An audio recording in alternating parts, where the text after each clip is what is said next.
रयत शिक्षण संस्था या संस्थेचे दादा पाटील महाविद्यालय कर्जत या महाविद्यालयाचे प्राचार्य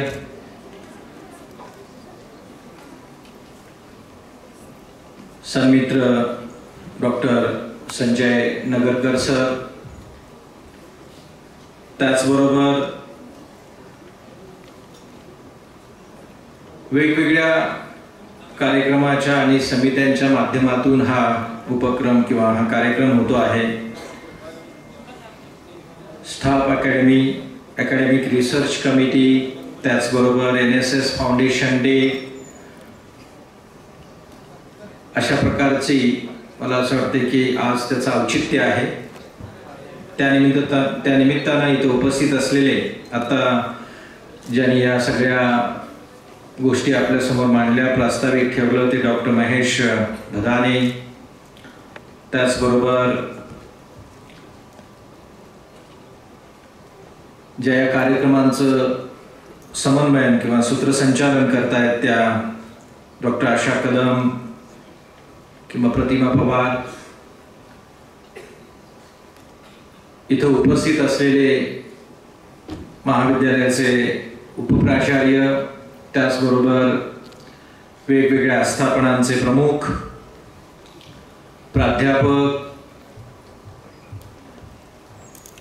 प्राध्यापकेतर कर्मचारी आणि सगळ्यात महत्त्वाचं म्हणजे वेगवेगळ्या रंगांमध्ये उपस्थित असलेले महाविद्यालयाचे विद्यार्थी। मला मगाशी सर सांगत होते की कर्जतमधलं दादा पाटील महाविद्यालय आणि या महाविद्यालयात, हे महाविद्यालय जरी ग्रामीण भागातलं असलं तरी इथे एक टापटीप असते आणि ती गणवेशातून सुद्धा प्रतिबिंबित होते। त्यामुळे कोणत्या शाखेचा विद्यार्थी आहे हे फार लांबून ओळखता येतं। कला शाखेचा असेल, सायन्स विज्ञानाचा असेल किंवा BCAचा असेल, कॉमर्सचा असेल, मला असं वाटतं की ही व्यवहारातली आणि जगण्यातली टापटीप आहे आणि त्याच्यात रंगांची मिसळण होते।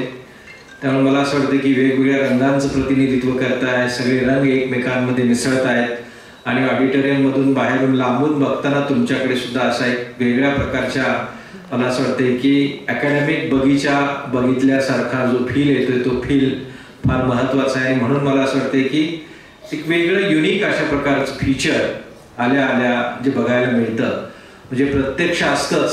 मराठीमध्ये एक ओळ आहे, प्रत्यक्षाहून प्रतिमा सुंदर आणि प्रत्यक्षासम प्रतिमा सुंदर असं म्हटलं जातं। दोन्ही गोष्टी तुमच्या बाबतीत मला असं वाटतं की आल्यापासून महाविद्यालयाचा परिसर असेल किंवा त्या परिसरातली वेगवेगळ्या विद्यार्थ्यांची हालचाल बघताना जणू रंग एकमेकांमध्ये मिसळत आहेत असा जो प्रत्यय येतोय, त्याबद्दल तुमच्या सगळ्यांचं खरं म्हणजे मनापासून अभिनंदन।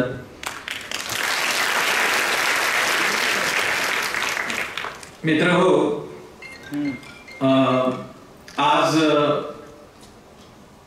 राष्ट्रीय पातळीवर ज्या दिवसाचा औचित्य आहे तो राष्ट्रीय सेवा योजनेचा दिवस आहे।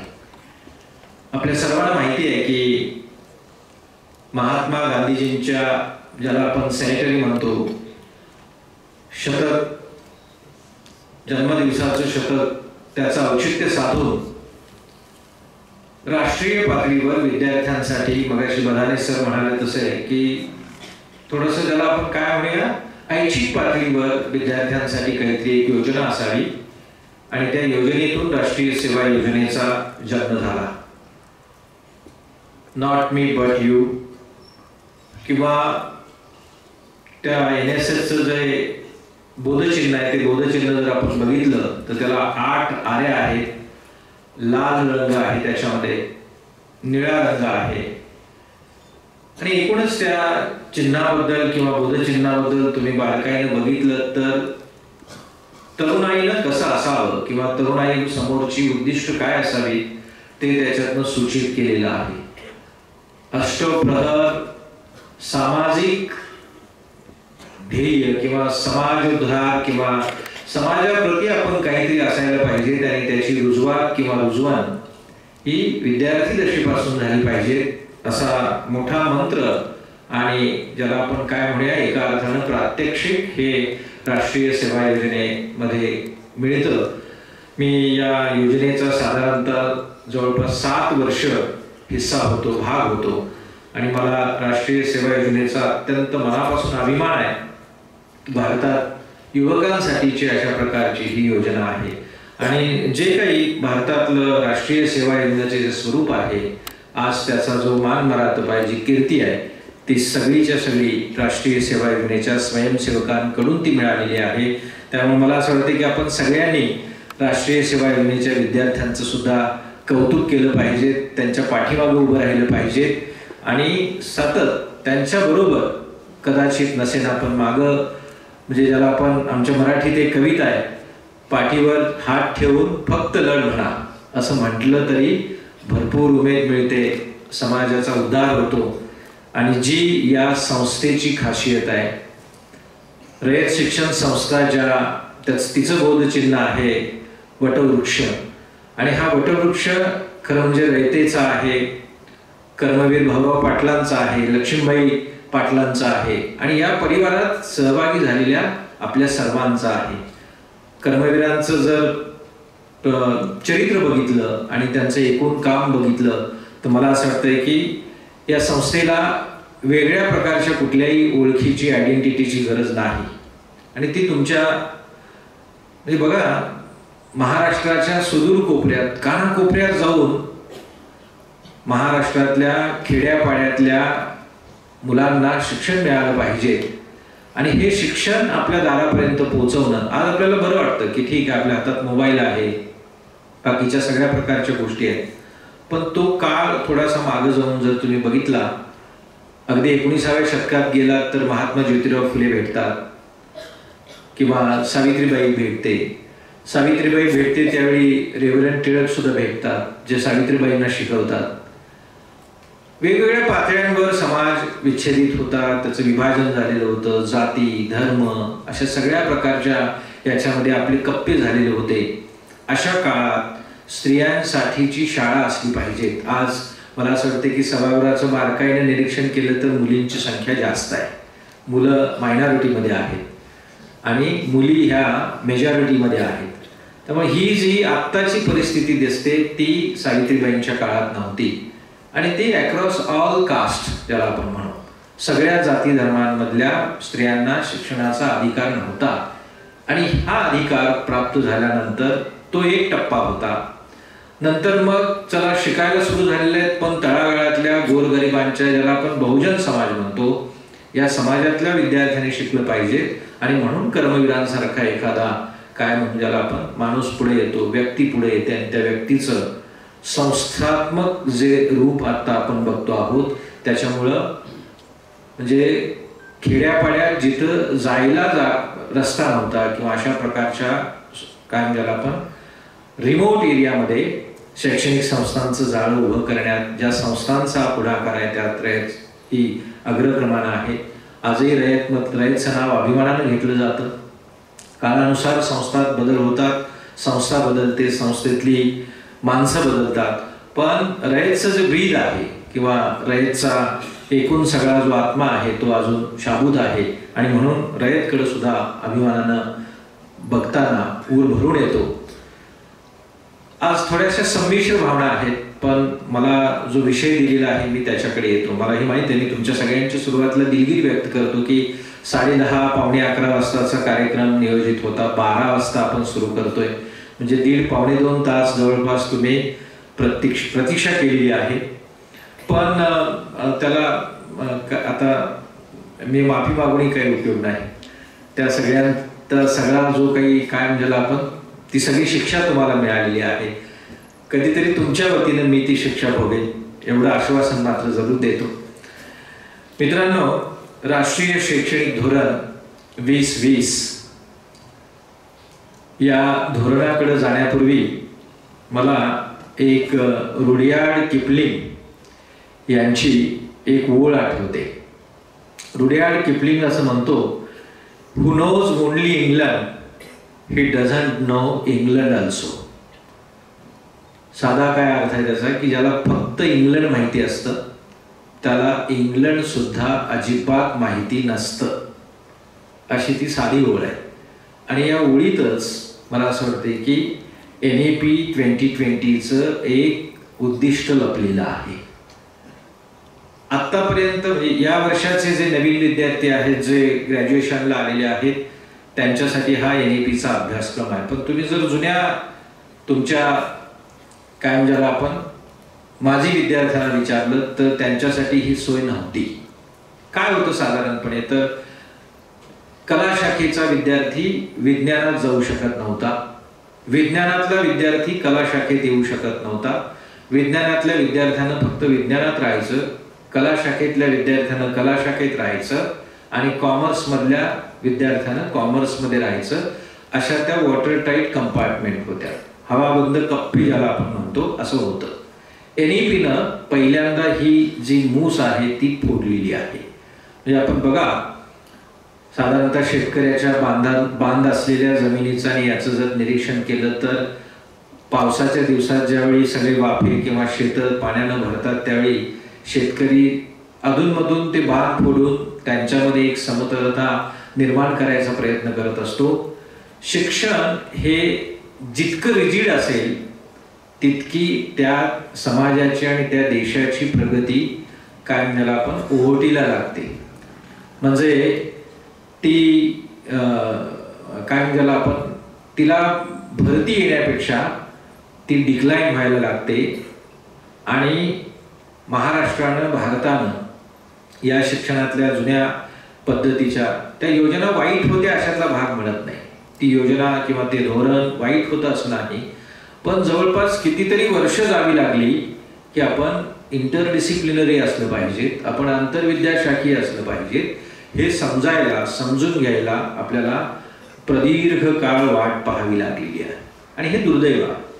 म्हणजे मित्रांनो, आता तुमच्या हातात सगळ्यांच्या मोबाईल आहे, मोबाईलमधून आपण अगोदर इंटरडिसिप्लिनरी झालेलोच आहोत, पण अकॅडमिक जो काय म्हणजे आपण अकॅडमिक एरा जो आहे तो सुद्धा आतल्या पातळीवर इंटरडिसिप्लिनरी झाला पाहिजे. विद्यार्थी आपल्या पातळीवर पुष्कळ करत असतो, पण ते अनौपचारिक असतं. उपचाराचं शिक्षण सुद्धा तितकंच कमालीचं इंटरडिसिप्लिनरी असलं पाहिजे. ही खरं म्हणजे काळाची गरज होती, पण त्याच्याकडे दुर्लक्ष केलं जात होतं. आता मला असं वाटतं की देशभरातले अकॅडमिशियन्स असतील, शैक्षणिक संस्था असतील, थोडा हर्डल आहे, थोडे ज्याला आपण ट्रान्झिशन पिरियड म्हणतो हा, त्याच्यात थोडीफार कुरकुर होते. म्हणजे जुनं जाताना आणि नवं येतानाची जी कुरकुर असते ती घरात पण असते. नवीन घरात सूर आली की घरात कुरकुर होते, तशी ही कुरकुर असतेच आणि ती साधारणपणे स्वाभाविक आहे. पण याच्यातून फार चांगलं आकाराला येणार आहे हे आपल्याला करायला लागतं. याच्या अगोदर समजा नगरकर सरांच्या केबिन मध्ये जर समजा मागच्या 2-3 वर्षांपूर्वी एखादी विद्यार्थिनी आली असेल, समजा ती सायकोलॉजी करत असेल किंवा मराठी करत असेल आणि तिच्या हातात तिच्या म्हणजे अशी एखादी विद्यार्थिनी असते की जिला गाणं फार चांगलं येतं किंवा एखादीच्या हातात मोबाईल दिल्यानंतर किंवा एखाद्याच्या हातात मोबाईल दिल्यानंतर त्याच्या म्हणजे तो त्याच्या कॅमेराचा किंवा मोबाईलचा इफेक्ट नसतो, तो त्याच्या दृष्टीचा इफेक्ट असतो. त्याला नेमकं चित्र कुठं आहे हे कळतं, नेमका फोटो कसा घ्यायचा असतो ही त्याची आयडियाचा आविष्कार अशी जी गोष्ट असते ती त्या व्यक्तीत असते. खरं म्हणजे ती कुठल्या बाहेरच्या वातावरणात किंवा संकल्पनेत याच्यात ती नसते, तर ती व्यक्तीत असते. आणि म्हणून जर नगरकर सरांच्या केबिनमध्ये मागच्या 2-3 वर्षापूर्वी जर अशी व्यक्ती किंवा असा विद्यार्थी गेला असता आणि त्यानं जर असं म्हटलं असतं की सर मी मराठीचा किंवा सायकोलॉजीचा किंवा केमिस्ट्रीचा विद्यार्थी आहे, पण आता मला थोडंसं काय करायचं आहे की मला 1 वर्ष ब्रेक घ्यायचा आहे. आणि मी ब्रेक म्हणजे काय, मी कॉलेजमधनं कदाचित जाईन की नाही मला माहिती नाही, पण मी जे आत्ता शिकतो आहे त्याचाच मला ब्रेक घ्यायचा आणि मला काय करायचं आहे तर मी 1 वर्षाचं गाणं शिकणार आहे, किंवा 1 वर्षाचा फोटोग्राफीचा जो कोर्स आहे तो मी करणार आहे, किंवा मी तत्सम असं काहीतरी करणार आहे की ज्याच्यातनं मला माझी मुळातली जी माझी एनर्जी आहे, आतलं माझं जे व्यक्तिमत्व आहे, ज्याच्यासाठी मी बनलोय, ज्याला सतत सप्रेश केलेलं आहे, ते घरापासून ते आतापर्यंत. म्हणजे घरातल्याने असं सांगितलेलं असतं की आमच्या ताईने काय केलं पाहिजे, तर आमच्या ताईने हेच केलं पाहिजे. तर ताईवर ते एक बंबार्डिंग असतं, भावावर एक बंबार्डिंग असतं, आणि तिथून जी आपली साधारणपणे काय चालू झालेली असते, ससे होलपट जी सुरू झालेली असते ती कॉलेजपर्यंत येऊन थांबते. आपल्याला आपला चॉईस नाही. आजूबाजूची माणसं असतात, घरं असतात, त्या घरांमधली असतात, बघ त्याला 100% गुण मिळाले, किंवा तो इंजिनियर झाला, किंवा तो अमुक अमुक असा असं झाला, त्याच्या ह्याच्यात फलक लागलेला आहे, त्याचा गावात बोर्ड लागलेला आहे, असं सगळं टेन्शन घ्यायचं. आणि सामान्य माणसं म्हणजे सामान्यातल्या सामान्य विद्यार्थ्यानं महाविद्यालयात येताना सुद्धा कसं चोरून लाजून बुजून असं यायचं का, तर मला तेवढे मार्क्स नाही आहेत. पण ज्यावेळी एखाद्या विद्यार्थ्याला त्या विषयात तेवढे गुण मिळत नाहीत, पण त्याच वेळी तो विद्यार्थी दुसऱ्या कशात तरी अत्यंत अव्वल असतो, पण त्याची फक्त परीक्षा झालेली नसते, किंवा त्याला तशी संधी मिळालेली नसते, त्याला तो स्पेस मिळत नाही, म्हणून त्याच्याकडचा जो गुण असतो तो तसाच दाबला जातो. आणि त्याचा परफॉर्मन्स इंडिकेटर आपण फक्त तपासतो कशात, ज्या आपल्या अकॅडमिक मोजपट्ट्या आहेत आपण त्याच्यात मोजत असतो. आणि म्हणून आता मी म्हणून म्हटलं की 2-3 वर्षापूर्वी जर असा विद्यार्थी आला असता, किंवा विद्यार्थ्यालाच प्राचार्यांच्या समोर समजा माझ्यासारख्या माणसाने विचारलं असतं की तुझा अँगल मला जरा चांगला दिसतोय, तू फोटो फार छान काढतोय, बघू तुझा फोटो, आणि जर मला ते वाटलं असतं चांगलं, तर मी म्हटलं असतं जर समजा तुला जर 1 वर्षाचा फोटोग्राफीचा कोर्स करायचा आहे, तर तुझे प्राचार्य त्याला परवानगी देतील का, तर तो कदाचित त्याच्यात जर धाडस असतं तर तो म्हणाला असता की मलाही असं वाटतंय पण आमचे प्राचार्य अजिबात परवानगी देणार नाही, असं त्यानं धाडसानं सांगितलं असतं. किंवा जर लाजरा बुजरा असता तर तसाच बिचारा थांबून राहिला असता, आणि कधीतरी वाटेत भेटला असता तर सांगितलं असतं की असं काही होत नाही. आत्ता मात्र अशा प्रकारची परिस्थिती NAP 2020 आपल्याला दिलेली आहे. BAचा BSCचा किंवा BComचा जो कोर्स आहे 3 वर्षांचा अगोदर होता, आता तो 4 वर्षांचा, म्हणजे 3 वर्षांचा आहेच आहे. डिग्री 3 वर्षांची आहे, 4 वर्षाची पण डिग्री आहे. डिग्रीची 2 प्रारूप आपल्या समोर आहेत.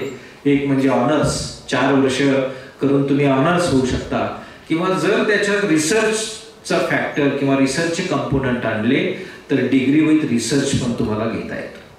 म्हणजे बघा, जे PhDचं स्वप्न किंवा संशोधनाचं स्वप्न आपण पोस्ट ग्रॅज्युएशन झाल्यानंतर बघत होतो, आता रिसर्चचा कंपोनंट तुमचा डिग्रीच्या म्हणजेच पदवी स्तरावर तो कंपोनंट आल्यामुळं आपल्याला साध्या सोप्या ज्याला आपण लोकल असं जे असतं, म्हणजे शिक्षणाचं लोकलायझेशन ज्याला आपण म्हणतो, किंवा आयडियाच्या आविष्काराचं लोकलायझेशन ज्याला आपण म्हणतो, अशी फार मोठी संधी ही तुमच्या डिग्रीच्या प्रारूपामध्ये आलेली आहे.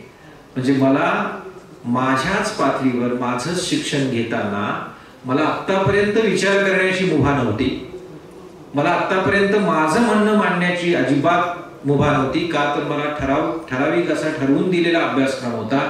त्या अभ्यासक्रमातली पाठ्यपुस्तकं किंवा तेच सगळे जे मुद्दे असायचे ते मला घोकमपट्टी करायला लागायचे, मला माझं म्हणणं मांडता येत नव्हतं.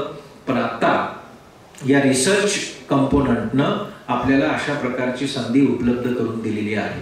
मला हे माहिती आहे की प्रत्येक महाविद्यालय, प्रत्येक इन्स्टिट्यूट, त्याच्यात ही सगळी जी आता तयार झालेली किंवा उपलब्ध झालेली अशी सगळी जी प्रारूप आहेत ती लगेचच्या लगेच लागू होतील असं नाही, किंवा लगेचच्या लगेच त्याचं ऍप्लिकेशन होईल असंही नाही. पण किमान तशा शक्यता निर्माण झालेल्या आहेत. पुढच्या कदाचित 4-5 वर्षानंतर प्रत्येक महाविद्यालय या पातळीवर युनिक अशा प्रकारची ऑटोनॉमस होण्याकडची ही जी प्रक्रिया आहे, मी ऑटोनॉमस पैशाच्या किंवा अनुदानाच्या पातळीवर अजिबात म्हणत नाही, पण अकॅडमिक ऑटोनॉमसपणा जो असतो किंवा त्याची जी स्वायत्तता असते त्या स्वायत्ततेकडे जाण्याचं हे एक मोठं काय मोजमाप आपल्याला मिळाले किंवा एक मोठी संधी आहे. आणि म्हणून बघा, याच शिक्षणात राहून आपल्याला आता सगळ्या प्रकारच्या गोष्टी करता येतात. बघा तुम्ही ह्युमॅनिटीच्या विद्यार्थ्याला जेवढा क्रिटिकल थिंकिंगचा सेन्स असतो, जात व्यवस्था काय असते, धर्म व्यवस्था काय असते, गरिबी काय असते, बाकीच्या सगळ्या प्रकारच्या गोष्टी काय असतात, त्याचं रॅशनल काय असतं, त्याची फिलॉसॉफी काय असते, हे ह्युमॅनिटीमध्ये बऱ्यापैकी ज्याला अर्थशास्त्र असतं किंवा साहित्य असतं, समाजशास्त्र असतं, सायकोलॉजी असते. सायकोलॉजी घेणाऱ्या विद्यार्थ्याला जसं किंवा साधारणपणे साहित्याचं वाचन करणाऱ्या विद्यार्थ्याला सुद्धा समजा जे कुलकर्णींची कथा एखादी वाचली तर व्यक्तीचं मानसशास्त्र कळतं.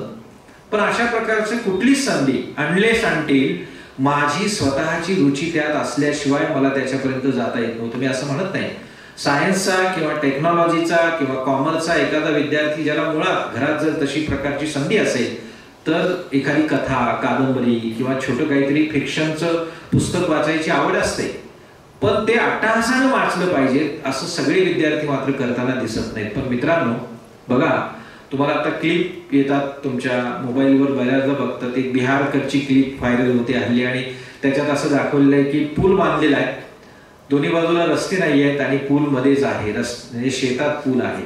आता ते मॉर्फिंग केलं असेल किंवा काही असेल सोडून देऊ, पण अलीकडं तुम्ही जर वेगवेगळ्या अभियंत्यांनी केलेली कामं, वेगवेगळे प्रोजेक्ट, मग ते महसूल म्हणजे काम ज्याला आपण पाटबंधारे खाते असतील किंवा रोड बांधणारे रोडचे कन्स्ट्रक्शन असेल, बाकीच्या गोष्टी असतील, त्याच्यातला भ्रष्टाचार आणि त्याच्यातली असामाजिक तत्व जर आपण बघितली तर हा आपल्या शिक्षण घेण्याच्या व्यवस्थेतला लॅकुना आहे असं आपल्याला कळायला लागतं.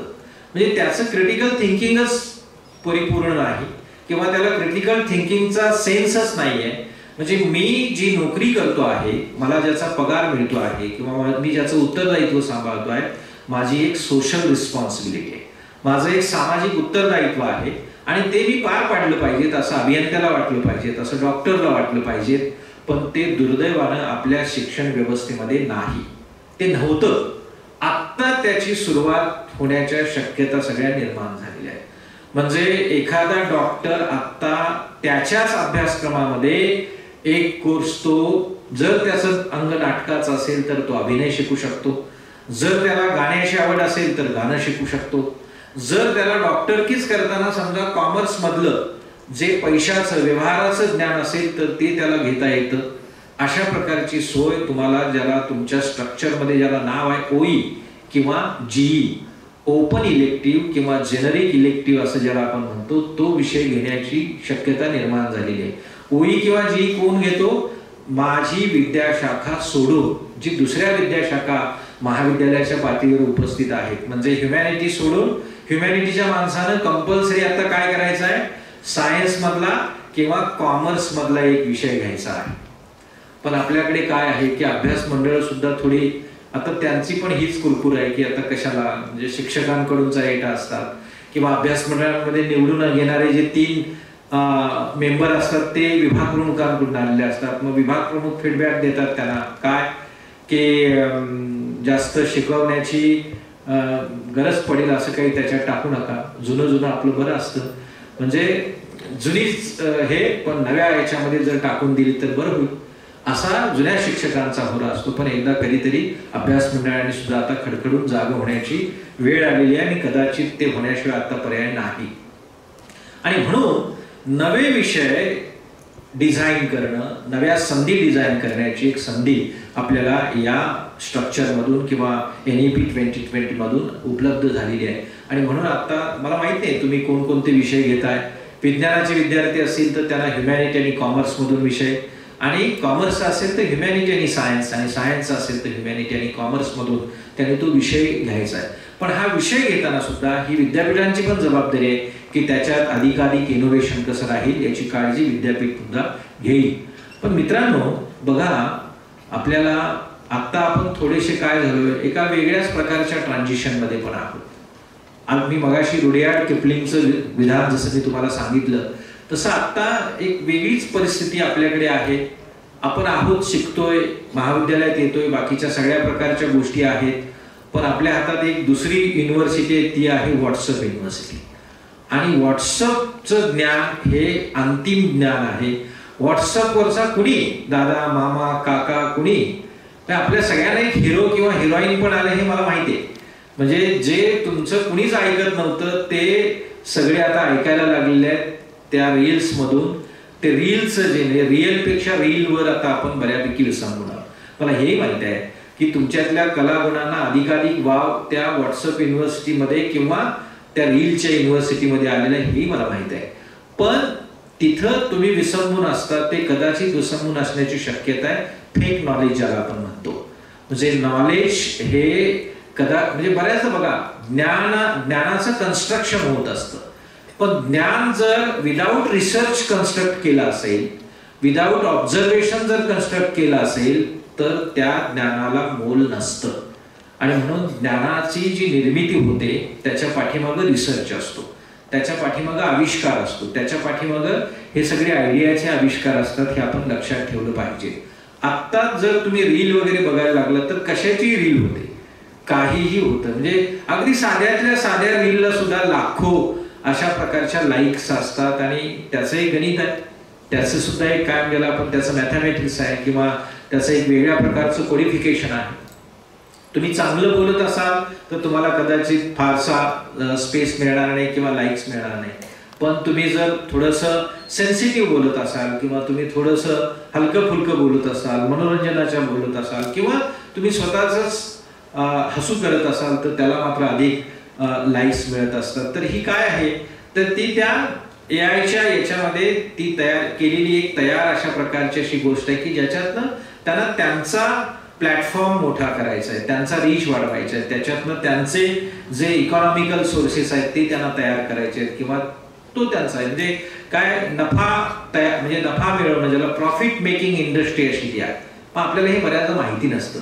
आपण त्याचे जर आता अविभाज्य भाग होणार असू तर त्याच्या पाठीमागं रिसर्च असला पाहिजे, त्याच्या पाठीमागं कमीत कमी ज्ञान असलं पाहिजे, त्याच्या पाठीमागं कमीत कमी वाचन असलं पाहिजे आणि त्याच्यातनं आपल्याला पुढं जाता आलं पाहिजे. आता आपण ते तसं करत नाही. NEP मध्ये एक कंपोनंट किंवा एक मोठी मुभा मिळालेली आहे की तुमच्या शिक्षणाचं लोकलायझेशन करणं.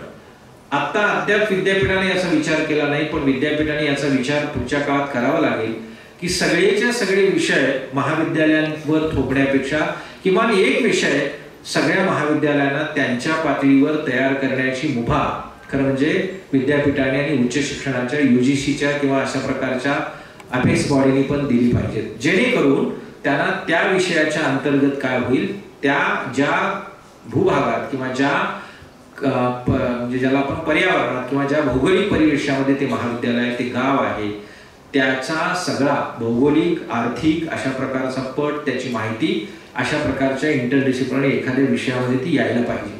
इतकी मुभा आपल्याला बघितली पाहिजे किंवा ती देता आली पाहिजे.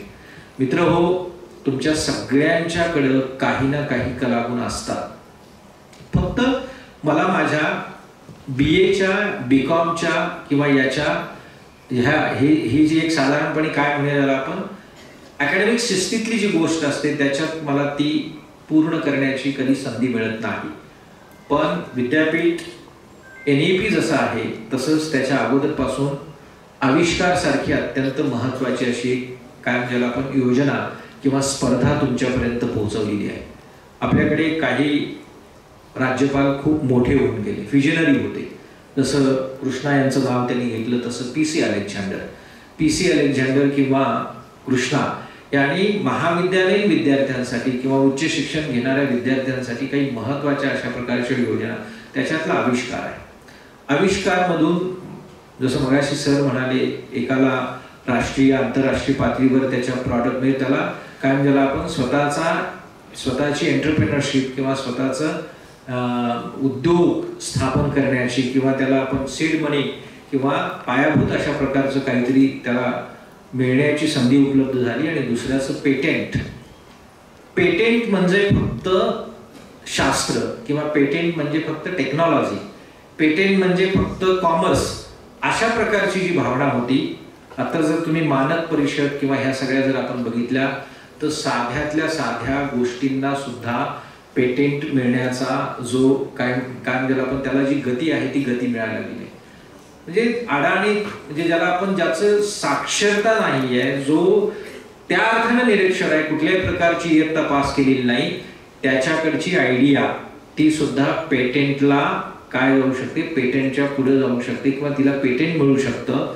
हे भान बऱ्याचदा आपल्याकडे नसतं, पण अशा प्रकारच्या स्कीममधून हे आता आपल्यापर्यंत पोहोचायला लागलेलं आहे.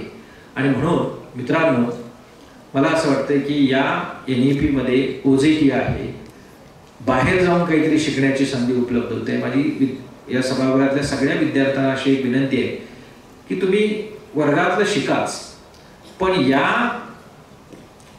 वर्गातल्या पाठ्यक्रमांबरोबरच या स्ट्रक्चरमध्ये ज्या संधी तुम्हाला मिळालेल्या आहेत त्या संधी घेऊन समाजात जा, लोकांबरोबरचा संवाद वाढवा. लोकांचं जे ज्ञान असतं, आपण लोकांना अडाणी समजतो किंवा त्यांना काय कळतंय, आपण आपल्या आईला पण अडाणी समजतो, तुला काही कळत नाही. आईपेक्षा आपली मैत्रीण किंवा मित्र फार हुशार असतो, आपण आईला तो दर्जा देत नाही. पण आईचं जे तावून सुलाखून निघालेलं, अनुभवातनं आलेलं जे ज्ञान असतं ना, ते आपण बऱ्याचदा अतिपरिचयात अवज्ञा ज्याला आपण म्हणतो ना, आपल्याला पुष्कळदा कळत नाही. किंवा गावातलीच माणसं असतात, पण गावातल्या माणसांकडचं ज्ञान आपण गोळा करत नाही. मला असं वाटतंय की तुम्ही विद्यार्थ्यांनी या संदर्भात एक चळवळ उभी केली पाहिजे की जे लोकल आहे, जे व्यक्तीकडे आहे, जे झाकून राहिलेलं आहे, त्याला मी काय करणार, त्याचं पुरभूमीकरण करणार किंवा त्याचं फोरग्राउंडिंग करणार किंवा त्याला थोडं पृष्ठस्तरावर आणणार.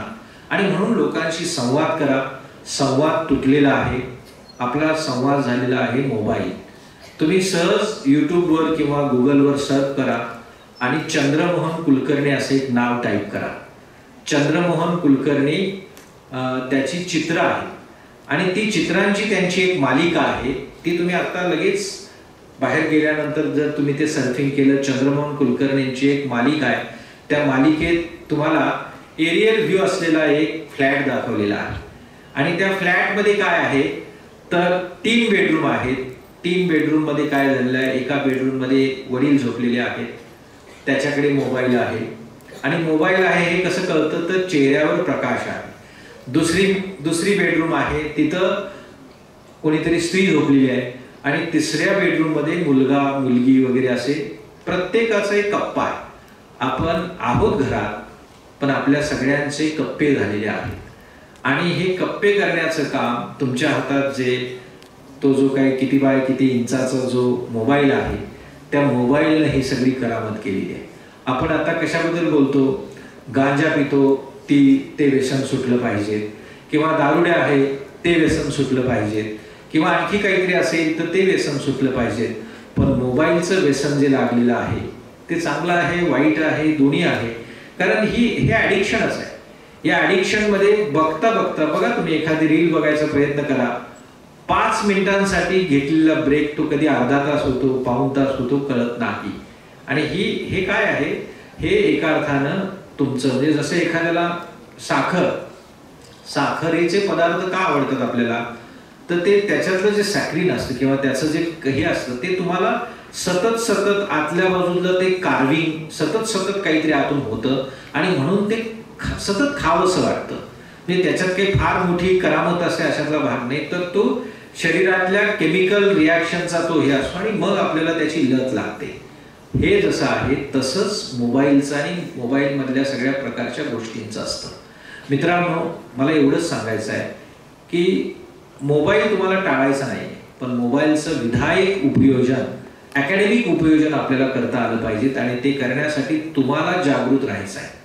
तुम्ही जर जागरूक राहिला नाही तर तुम्हाला कुणीही वाचवणार नाही. आता आपल्याला बरं वाटतं की म्हणजे मोबाईल आहे, बाकीच्या सगळ्या प्रकारच्या गोष्टी आहेत, कुठल्याच प्रकारची गोष्ट नाही. पण मुलींना लग्न झाल्यानंतर कळतं की बरं झालं असतं की जर त्याच वेळी मी जरासं आणखी व्यवस्थित बघितलं असतं. आणि मुलांना सुद्धा नोकरी नाही पण आजूबाजूलाच गावात फिरणारी माणसं, मुलं बघितले की मग लक्षात आलं असतं की आपल्यातलाच एखादा मित्र जो शहरात गेला किंवा वेगळं काहीतरी त्यानं एंटरप्रेनरशिप केली किंवा वेगळ्या प्रकारची नोकरी, IAS झाला किंवा शिक्षक झाला, प्राध्यापक झाला, असं जर केलं आणि आपण मात्र इथंच थांबलेलो आहोत, अशा वेळी मला असं वाटतं की ती पश्चात बुद्धी होण्यापेक्षा आत्ताच जागरूक व्हावं आणि आपल्या हातातल्या ज्या टूल्स आहेत, म्हणजे जे मोबाईल आहे त्याचाच वापर करून तो त्याच्यावर उलटवून त्याच्यातनं आपण क्रिएटिव्ह होणं ही खरं म्हणजे काळाची गरज आहे.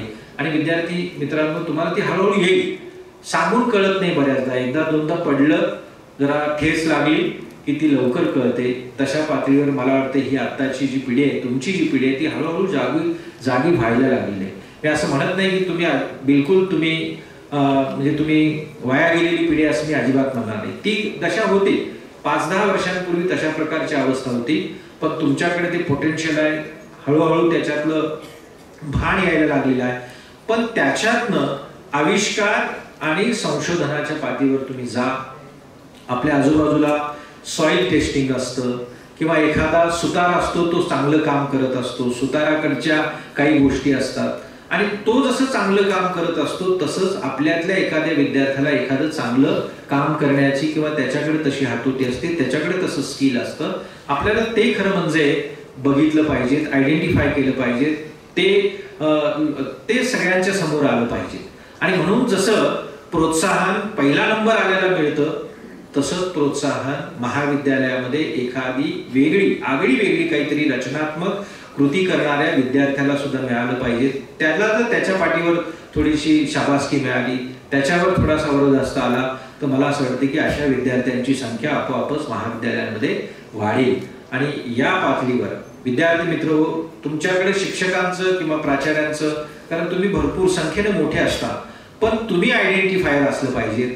आपल्या मित्राचा एखादा चांगला गुण हा आहे आणि त्याला आपण प्रोत्साहन दिलं पाहिजे आणि त्याला शिक्षकांपर्यंत किंवा वरिष्ठांपर्यंत आणून पोहोचवणं, असं जर काम आपण केलं तर मला असं वाटतं की या शिक्षणाचा जो उद्देश आहे तो केवळ कागदावर राहणार नाही, तर त्याच्यातनं एका वेगळ्या प्रकारच्या राष्ट्राच्या निर्मितीचं काम पार पडेल. ही सगळी संधी मित्रहो तुमच्या समोर आलेली आहे. शिक्षक शिक्षकांचं काम करतील. अजून NAP शिक्षकांना पण समजायची भरपूर बाकी आहे. ती विद्यापीठाला अजून म्हणजे विद्यापीठ सुद्धा त्या सगळ्या प्रक्रियेमध्ये आहे. हा दोष काही शिक्षकांचा नाहीये किंवा प्राचार्यांचा नाहीये आणि तो विद्यार्थ्यांचा तर अजिबातच नाहीये. कारण शासन, धोरण, त्या सगळ्या याच्यातनं ते सगळं येणं आणि त्याचं पर्क्युलेशन होणं, याला एक ट्रान्झिशन पिरियड म्हणून वेळ जातो. पण मित्रहो, खूप चांगल्या प्रकारची संधी आपल्यापर्यंत पोहोचलेली आहे आणि अतिशय साध्या गाव पातळीवरच्या, जसं गावातल्या धनगराला अख्खं रान आणि शिवार माहिती असतं आणि त्या शिवारातल्या औषधी वनस्पती नेमक्या कोणत्या आहेत हे माहिती असतं, जे आयुर्वेदाचार्याला सुद्धा माहिती नसतं. म्हणजे आयुर्वेदाचार्य फक्त पदवीधर असतो, पण खरा ज्ञानाचा निर्माता किंवा भोक्ता जो असतो तो धनगर असतो. मी फक्त कास्ट बेस अशा प्रकारचं नाव नाही, पण तो जो मेंढ्या चालणारा किंवा हे करणारा तो असतो, त्याला सगळं माहिती असतं खडानखडात. म्हणजे काय चावल्यानंतर काय केलं पाहिजे, काय झालं पाहिजे, अशा प्रकारची गोष्ट असते. आणि तो आपण फक्त अडाणी आहे किंवा त्याचं ज्ञान खरं ज्ञान नाही म्हणून त्याला आउट ऑफ बॉक्स ठेवलेलं असतं. आता आपण त्याला मुख्य प्रवाहात घेण्याची गरज आहे. आणि तुम्ही इथून पुढच्या काळात इनोव्हेटिव्ह किंवा इन्क्युबेशनचे तुम्ही जे प्रोजेक्ट किंवा जे प्रकल्प किंवा ज्या प्रकारच्या गोष्टी कराल, त्याच्यात या सर्वसामान्य माणसांना सहभागी करा. त्यांच्या जोडीनं काम करायला लागलात तर मला असं वाटतं की तुमचा युनिकनेस केवळ विद्यापीठाच्या पातळीवर नाही, तर राज्याच्या, राष्ट्राच्या आणि जागतिक पातळीपर्यंत तो जाईल, असा विश्वास या यंत्रणेनं किंवा या अभ्यासक्रमानं दिलेला आहे. मला असं वाटतं की त्याच्यासाठी तुम्ही सिद्ध व्हावं. आणि दादा पाटील महाविद्यालय, राशी किंवा कर्जत किंवा मिरजगाव अशा आजूबाजूच्या सगळ्या पट्ट्यातला किंवा नगर आहे, इकडे सोलापूर आहे, तिकडे पुणे आहे, बारामती जवळपास आहे, हे सगळं आहे. त्या केंद्रांनी त्या ठिकाणांनी आपापली काय ज्याला आपण एक मक्तेदारी तयार केलेली आहे. पण कर्जत, राशी, मिरजगाव या सगळ्या पट्ट्यात तुमच्या दादा पाटील महाविद्यालयानं सुद्धा तेवढाच रुतबा तो मिळवायला हवा असेल आणि तो मिळाला. 7 एकरच्या एवढ्या या प्रिमाइसमध्ये तुमच्यासारखी मुलं आणि हे सगळं बघितल्यानंतर ती एक विश्वासार्हता हळूहळू वाढायला लागते. आणि याचं रूपांतर मोस्ट इनोव्हेटिव्ह सेंटर किंवा ज्याला आपण राष्ट्रीय आंतरराष्ट्रीय पातळीवरचं असं एक उच्च दर्जाचं केंद्र म्हणून या महाविद्यालयानं पुढे यावं. तुमच्याकडे ते सगळं पोटेन्शियल आहे आणि या बाबतीत विद्यापीठाकडून ज्या काही मदतीची किंवा अपेक्षांची जी काही गोष्ट पोहोचेल त्याच्यातला एक छोटा घटक म्हणून तुमच्या सर्वांच्या सहकार्यानं विद्यापीठाला जे करता येणं शक्य असेल, विद्यापीठ सुद्धा महाविद्यालयाच्या बरोबरीनं असेल असं मी विद्यापीठाचे माननीय कुलगुरू, प्रकुलगुरू, आमचे सगळे अधिष्ठाता यांच्या वतीनं मी आपल्या सगळ्यांना एक वचन देतो. आणि मला असं वाटतं की पुढच्या काळात मग BA, BCom, BSc असेल त्याच्यात दादा पाटील महाविद्यालयातला विद्यार्थी केवळ मार्कांच्या पातळीवर नाही तर आविष्कारमध्ये सुद्धा मोठा पाहिजेत, NSS मध्ये सुद्धा अग्रेसर पाहिजेत, बाकीच्या ठिकाणी सुद्धा पाहिजेतच. पण ज्याला आपण उद्योग प्रदाता म्हणतो, लघु उद्योग म्हणतो, स्मॉल स्केल ज्याला आपण इंडस्ट्रीज म्हणतो, याच्यात सुद्धा तुमच्या महाविद्यालयातले विद्यार्थी झळकले पाहिजेत. आणि असं जर चित्र उद्या पुढे आलं, त्याच्या बातम्या झाल्या आणि तुम्ही कर्जत, राशीन, मिरजगाव या सगळ्या याच्यातनं पुण्या, मुंबई त्याच्या पलीकडे साता समुद्रापार तुमच्या कीर्तीचा डंका जर पोहोचला तर त्याचा अभिमान जेवढा तुमच्या कुटुंबाला असेल तेवढाच महाविद्यालयाला आणि सावित्रीबाई फुले पुणे विद्यापीठाला असेल असं मी तुम्हाला खात्रीनं सांगतो. मला आपल्यात बोलावलं, तुमच्याबरोबर बोलण्याची संधी उपलब्ध करून दिली, त्याबद्दल महाविद्यालयाचे प्राचार्य आदरणीय नगरकर सर, त्यांचा सगळा सहकारी, त्यांचे सगळे सहकारी आणि आपल्या सर्वांचे मनापासून आभार व्यक्त करतो आणि थांबतो. धन्यवाद.